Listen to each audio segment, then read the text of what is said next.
अस्सलामु अलैकुम व रहमतुल्लाह व बरकातुहू। दोस्तों, आज हम आपके सामने पेश करने जा रहे हैं एक ऐसी रूहानी और इबरत से भरी दास्तान जो बगदाद शरीफ की पाक जमीन पर घटित हुई, जहां पीरों के पीर गौसे आजम हजरत शेख अब्दुल कादिर जिलानी रहमतुल्लाह अलैह की रहमत और करामत हर झर्रे पर छाई हुई थी। ये कहानी है एक ऐसी औरत की जिसने अपने ईमान की ताकत से पूरी दुनिया को हैरान कर दिया। अल्लाह, गौस पाक के सदक़े या मौला, ये गौस पाक का छोटा सा लंगर है, इसमें अपनी खास बरकत डाल दे। तूने ही रानी का हार चुराया है। हाय अल्लाह, ये इल्जाम झूठा है। मैं बेगुनाह हूँ, मेरा कोई सहारा नहीं सिवा अल्लाह और मेरे गौसे पाक के। एक गौसे आजम की मुरीदा का हमने क्या हाल कर दिया है। अब बोलो, कहाँ है तेरा गौसे पाक? या गौसे पाक, मुझे बचा लो इन सांपों से। मेरे पास कोई सहारा नहीं सिवा आपके।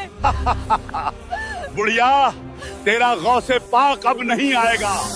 आज कोई तुझे बचाने नहीं वाला।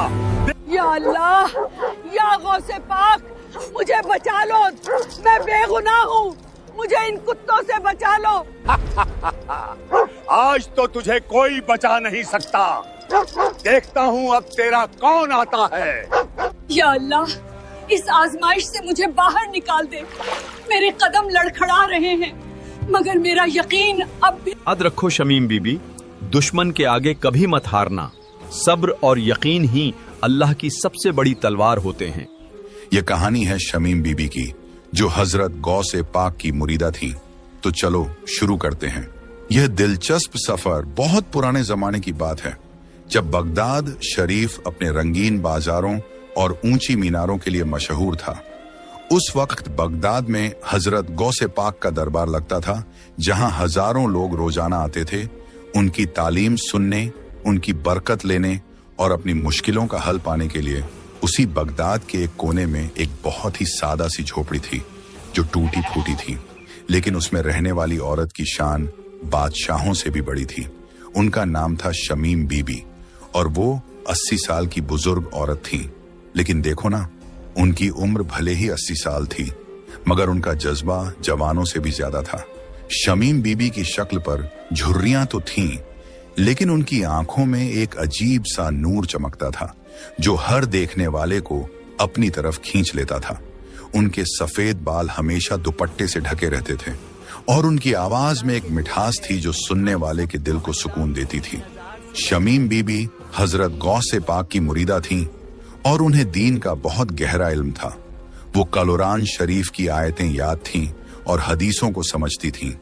लोग कहते थे कि शमीम बीबी से बात करने से दिल को इत्मीनान मिलता है, लेकिन सबसे बड़ी बात यह थी कि शमीम बीबी को गरीबों से बेहद मोहब्बत थी। हर रोज सुबह होते ही शमीम बीबी अपनी छोटी सी रसोई में खाना बनाना शुरू कर देती थी। उनके पास ज्यादा सामान नहीं था, बस थोड़ा सा आटा, कुछ दालें और थोड़ी सी सब्जियां। लेकिन जब वो अल्लाह का नाम लेकर खाना बनाती थीं, तो एक अजीब करिश्मा होता था।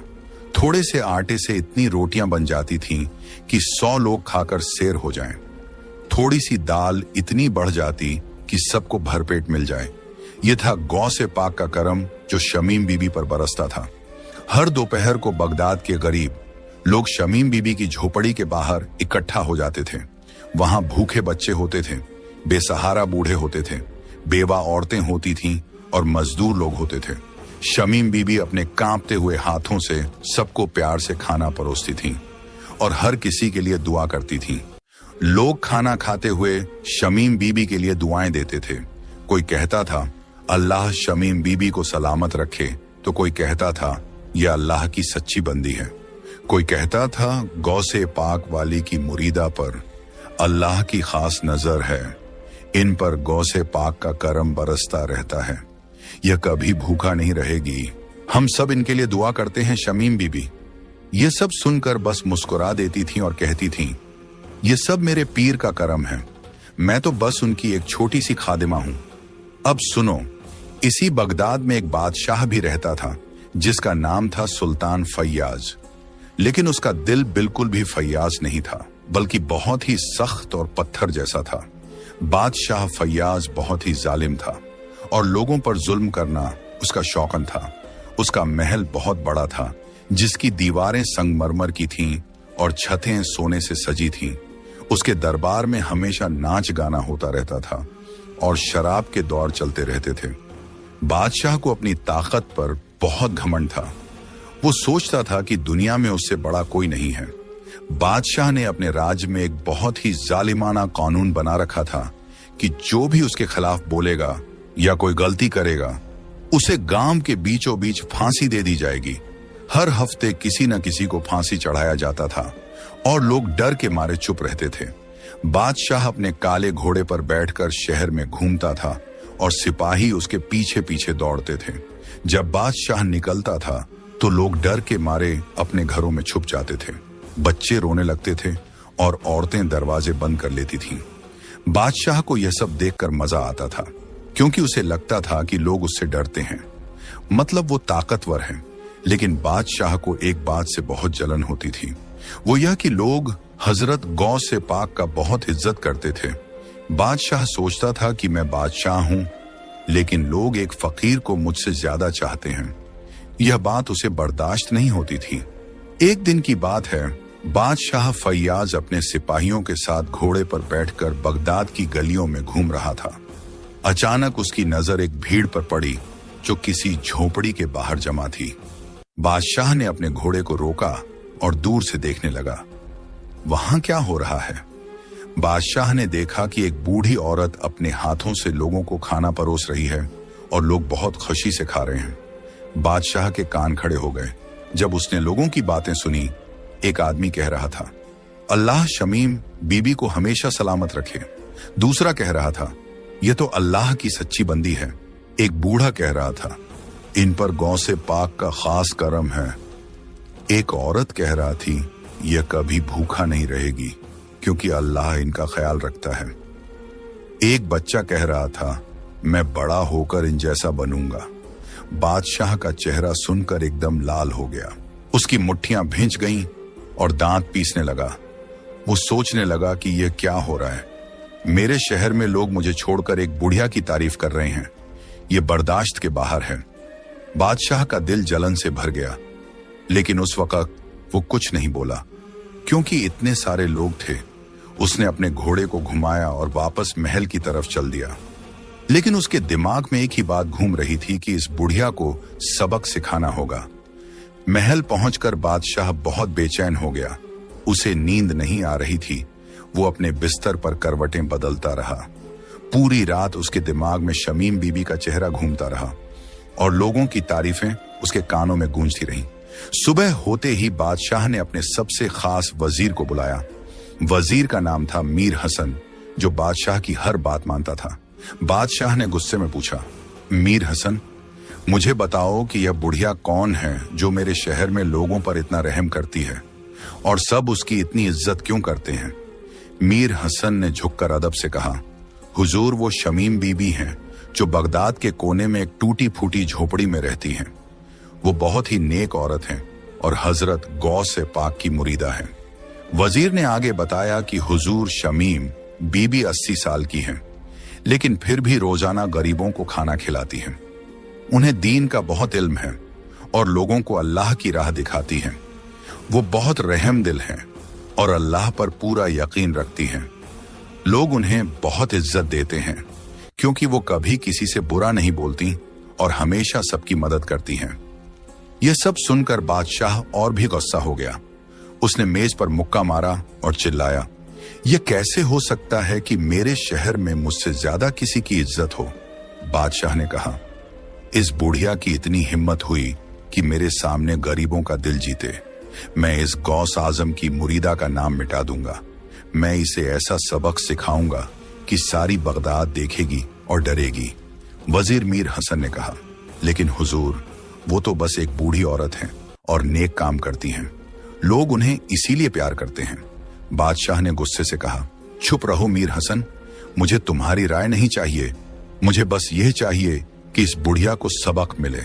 अब बादशाह सोचने लगा कि कैसे शमीम बीबी को परेशान किया जाए। उसने सोचा कि अगर मैं सीधे उन्हें कुछ कहूंगा तो तो लोग मेरे खिलाफ हो जाएंगे, इसलिए मुझे कोई चालाकी से काम लेना होगा। बादशाह ने मीर हसन से कहा कि मुझे इस बुढ़िया के बारे में और जानकारी चाहिए। पता करो कि वो कब सोती है, कब उठती है और उसके साथ कौन रहता है। मीर हसन ने कहा, जैसा हुक्म हुजूर। उसी रात बादशाह ने कुछ चुने हुए सिपाहियों को बुलाया और उन्हें गुप्त मिशन दिया। बादशाह ने कहा, तुम लोग रात के अंधेरे में शमीम बीबी की झोपड़ी के पास जाओ और छुपकर देखो कि वहां क्या हो रहा है। पता करो कि उसके साथ कौन रहता है और वो क्या करती है। सिपाही रात को शमीम बीबी की झोपड़ी के पास पहुंचे और एक पेड़ के पीछे छुपकर अंदर झांकने लगे। उन्होंने देखा कि शमीम बीबी अकेली रहती हैं और उस वक्त वो तहज्जुद की नमाज पढ़ रही थी। शमीम बीबी की आवाज बहुत ही दर्द भरी थी और वो रो रो कर अल्लाह से दुआ कर रही थी। सिपाहियों ने ध्यान से सुना तो शमीम बीबी कह रही थी, या अल्लाह, हमें इस जालिम बादशाह से दूर रख और उसे हिदायत दे। या अल्लाह, बादशाह को समझ दे कि जुल्म करना गलत है। या अल्लाह, मेरे शहर के लोगों को सलामत रख और उन्हें खुश रख। सिपाहियों को यह सब सुनकर थोड़ा अजीब लगा, क्योंकि शमीम बीबी बादशाह के लिए बुरा नहीं मांग रही थी, बल्कि उसकी हिदायत के लिए दुआ कर रही थी। लेकिन फिर भी सिपाही वापस महल गए और बादशाह को सारी बातें बता दी। सिपाहियों ने कहा, हुजूर, बुढ़िया अकेली रहती है और रात को तहज्जुद पढ़ती है और आपके बारे में ऐसी सोच रखती है कि आप जालिम हैं। यह सुनकर बादशाह का खून खौल उठा और उसने चिल्लाकर कहा, क्या मुझे जालिम कहा इस बुढ़िया ने? अब मैं इसे नहीं छोड़ूंगा। बादशाह ने अब पूरी तरह से फैसला कर लिया था कि शमीम बीबी को किसी भी तरह से बदनाम करना है। उसने एक बहुत ही खतरनाक योजना बनाई। बादशाह ने अपने कुछ खास सिपाहियों को बुलाया जो उसके सबसे वफादार थे और किसी भी बुरे काम के लिए तैयार रहते थे। बादशाह ने कहा, सुनो, तुम लोगों को एक खास काम करना है। रानी के पास एक बहुत ही कीमती सोने का हार है जो हीरों और मोतियों से जड़ा हुआ है। तुम लोग वो हार चुराकर शमीम बीबी की झोपड़ी में छुपा दो। सिपाही थोड़े हैरान हुए, लेकिन उन्होंने बादशाह का हुक्म मानना ही था। उन्होंने पूछा, लेकिन हुजूर, यह तो गलत बात है। बादशाह ने गुस्से से कहा, तुम्हें मेरा हुक्म मानना है, बस और कुछ मत पूछो। उसी रात जब पूरा महल सो रहा था, सिपाहियों ने रानी के कमरे में घुसकर वो सोने का हार चुरा लिया। फिर वो रात के अंधेरे में शमीम बीबी की झोपड़ी की तरफ चल दिए। शमीम बीबी उस वक्त गहरी नींद में सो रही थी, क्योंकि वो रात भर तहज्जुद पढ़कर बहुत थक गई थी। सिपाहियों ने चुपके से झोपड़ी का दरवाजा खोला और अंदर घुस गए। उन्होंने वो सोने का हार शमीम बीबी के बिस्तर के पास एक कोने में छुपा दिया और चुपचाप वापस चले गए।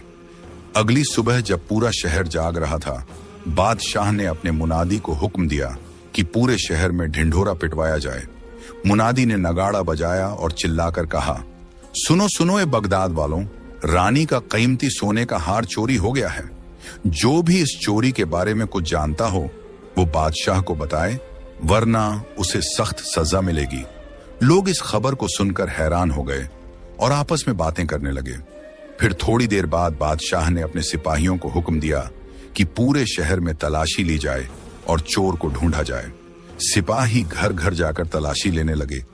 लोग डर गए, क्योंकि उन्हें लग रहा था कि कहीं उन पर झूठा इल्जाम न लग जाए। आखिरकार सिपाही शमीम बीबी की झोपड़ी के पास पहुंचे। शमीम बीबी उस वक्त अपनी रसोई में खाना बना रही थी। गरीबों के लिए सिपाहियों ने जोर से दरवाजा खटखटाया और अंदर घुस गए। शमीम बीबी ने पूछा, क्या बात है भाइयों? सिपाहियों ने कहा, हमें तुम्हारी झोपड़ी में तलाशी लेनी है। शमीम बीबी ने कहा, ठीक है, ले लो, मुझे कोई परेशानी नहीं है। सिपाही अंदर घुसे और यहां वहां देखने लगे। थोड़ी देर में एक सिपाही ने जोर से आवाज लगाई, मिल गया, चोर मिल गया। उसने वो सोने का हार उठाया जो उन्होंने खुद रात को छुपाया था और चिल्लाया, देखो सबको, ये बुढ़िया चोर है, इसने रानी का हार चुराया है। बाहर भीड़ जमा हो गई और लोग यह तमाशा देखने लगे। कुछ लोग तो यकीन ही नहीं कर पा रहे थे कि शमीम बीबी भला चोरी कैसे कर सकती हैं, लेकिन सबूत तो सामने था। शमीम बीबी बिल्कुल शांत खड़ी रहीं। उन्होंने कुछ नहीं कहा, बस चुपचाप खड़ी रहीं और अल्लाह से दुआ करने लगी। शमीम बीबी के दिल में कोई डर नहीं था, क्योंकि उन्हें पता था कि अल्लाह सब जानता है। शमीम बीबी अपने दिल में कह रही थी, या अल्लाह, तू जानता है कि मैंने कोई चोरी नहीं की, ये सब एक साजिश है, लेकिन मैं तुझ पर भरोसा रखती हूं। शमीम बीबी ने अपने पीर गौसे पाक को याद किया और मन ही मन कहा, गौसे पाक, आपने मुझे कभी अकेला नहीं छोड़ा, ये इम्तिहान भी मैं देख लूंगी। सिपाहियों ने शमीम बीबी को जंजीरों से बांध दिया और उन्हें महल की तरफ ले चले। लोग रास्ते में खड़े होकर यह नजारा देख रहे थे। कुछ लोग रो रहे थे तो कुछ लोग हैरान थे। महल पहुंचकर शमीम बीबी को बादशाह के सामने पेश किया गया।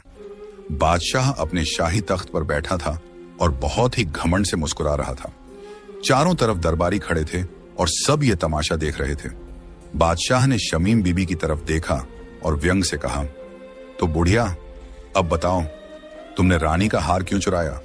शमीम बीबी ने बहुत ही शांति से जवाब दिया, बादशाह, मैंने कोई चोरी नहीं की, यह सब तुम्हारी साजिश है और अल्लाह सब जानता है। बादशाह ने हंसते हुए कहा, अरे वाह, तुम्हारे घर से हार मिला है और तुम कहती हो कि तुमने चोरी नहीं की, तो क्या वो हार अपने आप वहां पहुंच गया? बादशाह ने आगे कहा, तुम्हें पता है चोरी करने की सजा क्या होती है? फांसी। लेकिन मैं तुम्हें मौका देता हूं, अगर तुम यहां सबके सामने कबूल कर लो कि तुमने चोरी की है और माफी मांग लो, तो मैं तुम्हें छोड़ सकता हूं। शमीम बीबी ने साफ मना कर दिया और कहा, मैं झूठ नहीं बोलूंगी, मैंने कोई चोरी नहीं की। बादशाह का चेहरा लाल हो गया और उसने गुस्से में हुक्म दिया कि इस बुढ़िया को सजा दी जाए। सिपाहियों ने शमीम बीबी को एक बड़े से पेड़ के पास ले जाकर मजबूती से बांध दिया। फिर उन्होंने एक बाल्टी भर के काली स्याही लाई और शमीम बीबी के ऊपर और चेहरे पर लगा दी। यह सजा बहुत ही जलील करने वाली थी। लोग इसे देखकर बहुत शर्मिंदा होते थे, लेकिन शमीम बीबी के चेहरे पर कोई शिकायत नहीं थी। वो बस धीरे धीरे गौसे पाक अल मदद, गौसे पाक अल मदद बोलती रही। बादशाह वहां खड़ा था और मजा ले रहा था। उसने शमीम बीबी से कहा, क्या हुआ बुढ़िया, अब तुम्हारे गौसे पाक कहां हैं जो तुम्हें बचाने आए?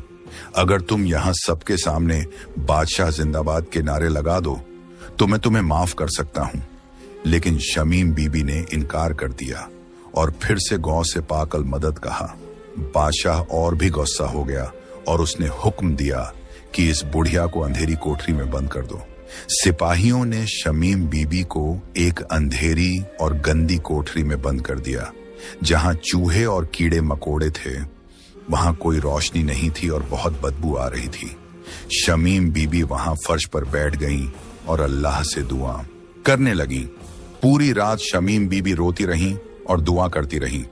वो कहती रहीं, या अल्लाह, तू मेरा सहारा है, मुझे इस मुसीबत से निकाल, या गौसे पाक मुझ पर नजर रखो। अगली सुबह जब सिपाही कोठरी का दरवाजा खोलने आए तो उन्हें यकीन था कि शमीम बीबी रोती हुई और टूटी हुई होंगी, लेकिन जब उन्होंने दरवाजा खोला तो हैरान रह गए। शमीम बीबी वहां नमाज पढ़ रही थी और उनके चेहरे पर एक अजीब सुकून था।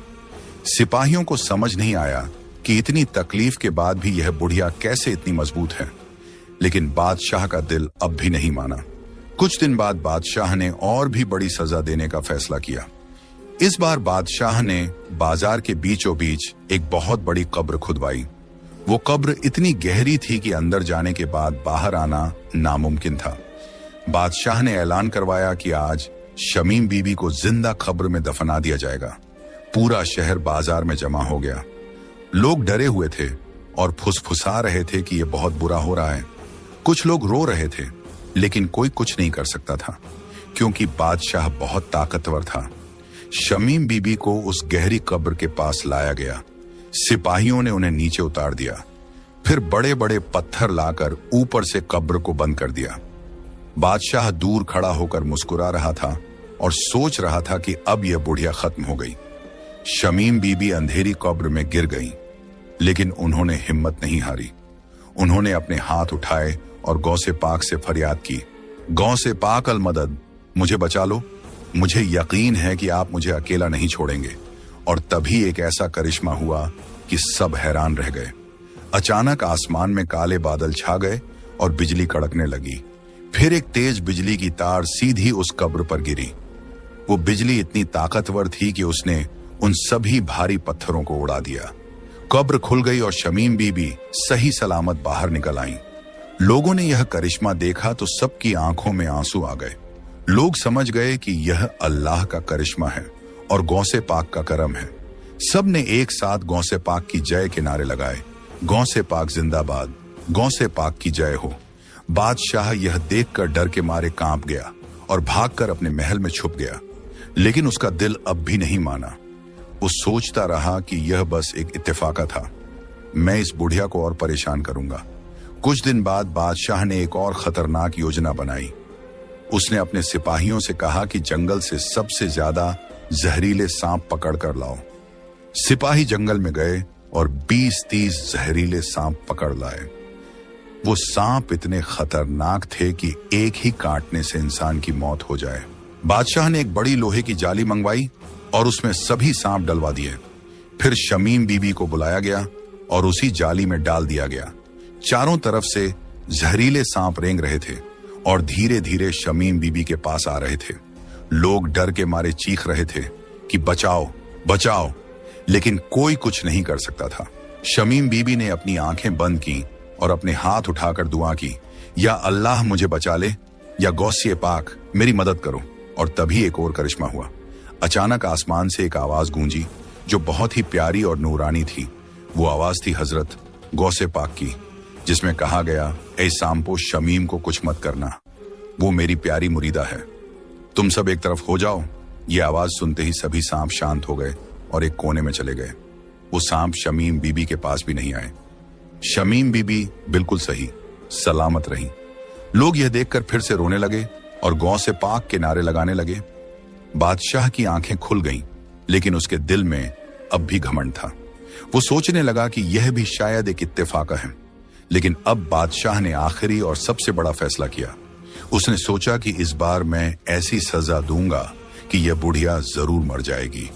बादशाह ने अपने सिपाहियों को हुक्म दिया कि जंगल से 20 जंगली कुत्ते पकड़कर लाओ। सिपाही जंगल में गए और 20 भयानक और भूखे जंगली कुत्ते पकड़ लाए। वो कुत्ते इतने खूंखार थे कि किसी को भी चंद मिनटों में नोच सकते थे। बादशाह ने एक बड़े मैदान में एक पेड़ के पास शमीम बीबी को मजबूती से बंधवा दिया। शमीम बीबी की उम्र 80 साल थी और वो अब बहुत कमजोर हो चुकी थी, लेकिन उनका ईमान पहले से भी ज्यादा मजबूत हो गया था। बादशाह ने ऐलान किया कि आज मैं देखूंगा कि इस बुढ़िया का अल्लाह और गौसे पाक कैसे बचाते हैं। बादशाह ने हुक्म दिया कि उन 20 जंगली कुत्तों को शमीम बीबी पर छोड़ दो। सिपाहियों ने कुत्तों को छोड़ दिया और वो कुत्ते भौंकते हुए तेजी से शमीम बीबी की तरफ दौड़े। लोग डर के मारे अपनी आंखें बंद कर चुके थे। कुछ लोग रो रहे थे तो कुछ दुआ कर रहे थे। बादशाह हंस रहा था और सोच रहा था कि अब यह बुढ़िया जरूर खत्म हो जाएगी। जैसे ही कुत्ते शमीम बीबी के बिल्कुल पास पहुंचे और काटने ही वाले थे, अचानक पूरा आसमान रोशनी से चमक उठा। एक ऐसा तेज नूर चमका कि सबकी आंखें चौंधिया गईं। बादशाह भी हैरान होकर ऊपर देखने लगा। वो नूर धीरे धीरे नीचे उतरने लगा और उसकी रोशनी इतनी तेज थी कि कोई सीधे देख नहीं सकता था। धीरे धीरे वो नूर जमीन पर उतरा और उसमें से प्रकट हुए हजरत पीरों के पीर गौस आजम दस्तगीर पाक का नूरानी चेहरा देखकर सभी लोग रोने लगे और उनके सामने झुक गए।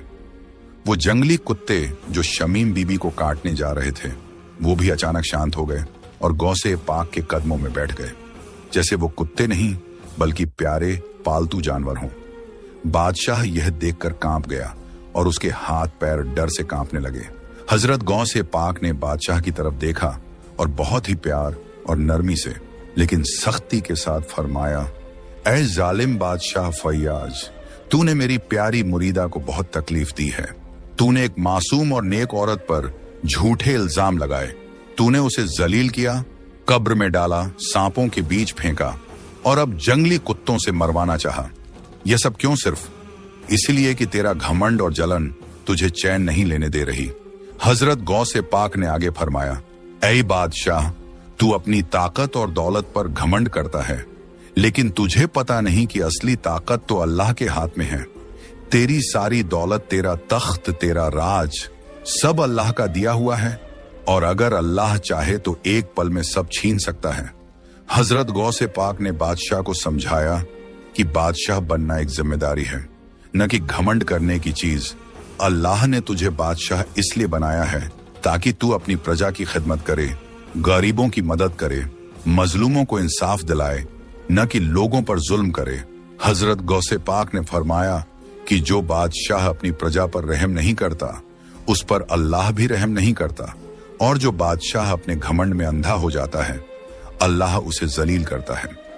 हजरत गौसे पाक ने बादशाह को बताया कि दुनिया की यह दौलत और ताकत फनी है, एक दिन सबको छोड़कर जाना है और अल्लाह के सामने जवाब देना है कि तूने अपनी जिंदगी में क्या किया। हजरत गौसे पाक की ये बातें सुनकर पूरी भीड़ रो रही थी। लोगों के दिल पिघल गए और सबको एहसास हुआ कि यह कितनी बड़ी तालीम है। बादशाह का घमंड अब पूरी तरह टूट चुका था। उसकी आंखों में आंसू आ गए और वो अपनी गलती का एहसास करने लगा।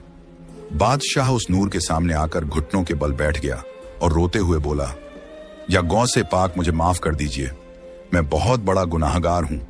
मैंने घमंड में अंधा होकर एक नेक औरत पर जुल्म किया। मुझसे बहुत बड़ी गलती हुई। हजरत गौसे पाक ने बादशाह से कहा कि मुझसे माफी मांगने से पहले जा और शमीम बीबी से माफी मांग, क्योंकि तूने उसका हक मारा है। बादशाह उठा और शमीम बीबी के पास गया। उसने शमीम बीबी के कदमों में सिर रखा और रोते हुए कहा, माफ कर दीजिए, मुझसे बहुत बड़ी गलती हुई।